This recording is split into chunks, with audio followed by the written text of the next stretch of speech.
Hi மக்களே, நான் கீழே இப்போ எதுக்கு வந்தேன் அப்படின்னா, இந்த கோலப்பொடி இருக்குதா, அது இப்போ வாங்கிட்டு போகலான்ட்டு வந்து தீர்ந்துருச்சு. White colour.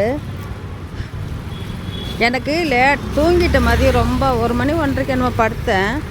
2 மணிக்கு நினைக்கிறேன் தூங்கிட்டேன். தூங்கினதுக்கப்புறம் ஃபுல்லாக 7 மணி வரைக்கும் தூங்கிட்டேன். இப்போ எந்திரிச்சிட்டு கொஞ்சம் எதுவுமே குடிக்கல, டீ காப்பியில் எதுவும் குடிக்கல.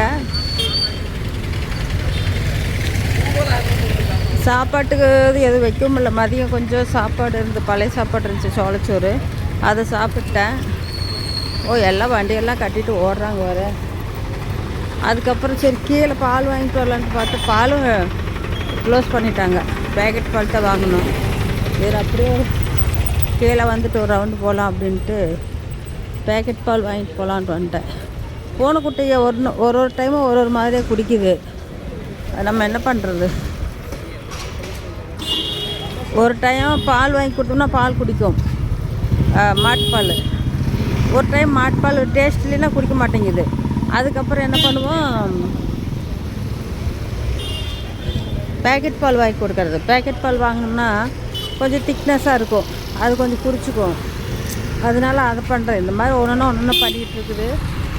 புட்டபர்த்தியில் நைட்டு பாருங்கள், கடைகள், பேக்கரி, அது என்னது மொபைல் ஷாப், மொபைல் இல்லை, மொபைலும் இருக்குது, ஃப்ரிட்ஜு, வாஷிங் மிஷின் எல்லாமே இருக்குது.